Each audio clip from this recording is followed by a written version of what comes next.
আসসালামু আলাইকুম। এটিএন বাংলার বিশেষ সংবাদে আপনাদের সবাইকে স্বাগত জানাচ্ছি ফাতিহা শাফি। কোটা সংস্কার আন্দোলনকে কেন্দ্র করে হত্যাকাণ্ডের সাথে জড়িতদের খুঁজে বের করে শাস্তি নিশ্চিত করা হবে বলে জানিয়েছেন প্রধানমন্ত্রী শেখ হাসিনা। এ বিষয়ে নিহতদের পরিবারের সহযোগিতা চান তিনি। সাম্প্রতিক সহিংসতায় রংপুর বেগম রোকেয়া বিশ্ববিদ্যালয়ের ইংরেজি বিভাগের শিক্ষার্থী আবু সাইদ সহ দেশের বিভিন্ন স্থানে নিহত ৩৪ জনের পরিবারের সদস্যরা সকালে গণভবনে প্রধানমন্ত্রীর সাথে সাক্ষাৎ করেন। এ সময় নিহতদের স্বজনদের খোঁজ খবর নেওয়ার পাশাপাশি তাদের হাতে পারিবারিক সঞ্চয়পত্র ও নগদ অর্থ তুলে দেন শেখ হাসিনা। সাক্ষাতে অনেকে প্রধানমন্ত্রীকে জড়িয়ে ধরে কান্নায় ভেঙে পড়েন। এ সময় তাঁকেও আবেগপ্রবণ হয়ে অশ্রুসজল হতে দেখা যায়। শোকাহত পরিবারদের সান্ত্বনা দেন প্রধানমন্ত্রী।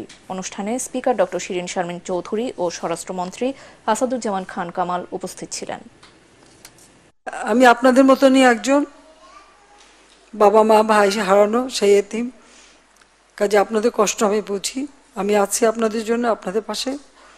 আর আমার চেষ্টা থাকবে যারা এই খুনের সঙ্গে জড়িত খুঁজে খুঁজে বের করে তারা অবশ্যই যেন শাস্তি পায়, সেটাই আমার প্রচেষ্টা থাকবে। সেটাই আমি করবো। আপনাদেরও সাহায্য চাই, কারণ আপনাদের কাছেও সাহায্য, যদি আপনারা কিছু জানেন চেনে আমাদের জানাবেন।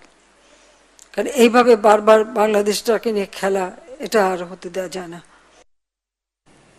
সাম্প্রতিক সহিংসতায় সরকার আক্রমণকারী নয় বলে মন্তব্য করেছেন আওয়ামী লীগ সাধারণ সম্পাদক ওবায়দুল কাদের।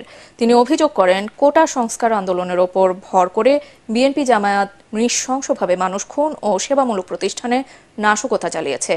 রাজধানীতে ক্ষতিগ্রস্ত ও দুস্থদের মধ্যে ত্রাণ এবং খাদ্য সামগ্রী বিতরণ অনুষ্ঠানে তিনি এসব কথা বলেন। বহির্বিশ্বে দেশের ভাবমূর্তি প্রশ্নবিদ্ধ করতে বিএনপি জামায়াত যে নাশকতা চালিয়েছে তা ৭১-এর হানাদার বাহিনীকেও হার মানিয়েছে বলে মন্তব্য করেন ওবায়দুল কাদের। বিবৃতি দিয়ে দেশের অভ্যন্তরে বিষয়ে হস্তক্ষেপের জন্য বিদেশিদের প্রতি আহ্বান জানান ডক্টর। এই অনুরোধ আমাদের জাতীয় স্মৃতিসৌধে যায়নি, এই অনুরোধ আমাদের শহীদ মিনারে যায় না, এই অনুরোধ করোনা জাতীয় কোন দুর্যোগে এই দেশের মানুষের পাশে ছিল। দেশের পরিস্থিতি ধীরে ধীরে স্বাভাবিক হয়ে আসছে জানিয়ে প্রধানমন্ত্রীর বেসরকারি শিল্প ও বিনিয়োগ উপদেষ্টা সালমান এফ রহমান বলেছেন, দ্রুতই কারফিউ তুলে নেওয়া হবে। দুর্বৃত্তদের হামলায় ব্যবসায়ীদের যে ক্ষয়ক্ষতি হয়েছে তার খাত ভিত্তিক পরিসংখ্যান সরকার জানতে চায় বলে জানান তিনি। বিনিয়োগ উন্নয়ন কর্তৃপক্ষ বিডার সভাকক্ষে কয়েকজন প্রতিমন্ত্রী সহ ব্যবসায়ীদের সঙ্গে মতবিনিময় শেষে সালমান এফ রহমান এসব কথা বলেন। এ সময় ব্যবসায়ীদের শীর্ষ সংগঠন এফবিসিসিআই সভাপতি মাহবুবুল আলম জানান, আগামী মন্ত্রিসভা বৈঠকের আগেই ব্যবসায়ীদের আর্থিক ক্ষতির পরিমাণ জানানো হবে। স্থবিরতা কাটিয়ে আবারও আমদানি রপ্তানি বাণিজ্য স্বাভাবিক হতে শুরু করেছে বলেও জানান ব্যবসায়ী নেতারা। আমরা অ্যাসেসমেন্ট করার জন্য এটা বিজিএমই, বিটিএমই, বিটিএমই বিভিন্ন সেক্টর তারা কাজ করতেছে। ইনশাল্লাহ আজকের মধ্যে হয়তো আমরা এটা পেয়ে যাব এবং আগামীকাল ক্যাবিনেট মিটিংয়ে এটা দেওয়ার জন্য 2 দিনের মধ্যে আমরা এটা দেওয়ার চেষ্টা করতেছি। ইনশাল্লাহ দেওয়া হবে। আমরা নর্মালসিটা নিয়ে আসতে চাচ্ছি। যে কথাটা বলেছি, আপনার কারফিউটা শিথিল করাটা আমার অনেক বেড়ে গেছে। আমাদের এখন আপনার কিন্তু ডোমেস্টিক উৎপাদন আর আপনার পরিবহন এগুলি সব কিন্তু নর্মাল ছিল, এখন নর্মাল হয়ে গেছে। আমরা ওনাদেরকে বলেছি, ওনারা আজকে আমাদেরকে লিখিতভাবে দিবেন, আমরা এটা পরীক্ষা নিরীক্ষা করব, তারপর আমাদের যেটা ভালো হবে সেটা আমরা ব্যবসায়ীদের জন্য।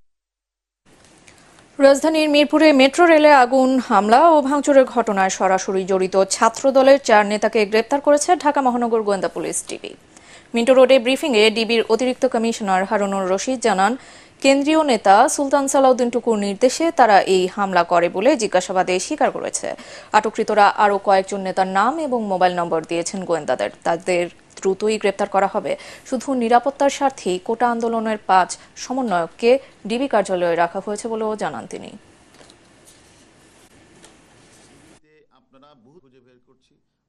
কোমলমতি শিক্ষার্থীদেরকে ঘিরেই কিন্তু একটি অসাধু চক্র জামাত বিএনপি, যারা তাদের সুযোগকে অনুপ্রবেশ করে গণতান্ত্রিক সরকারকে তারা পতন ঘটাতে চেয়েছিল।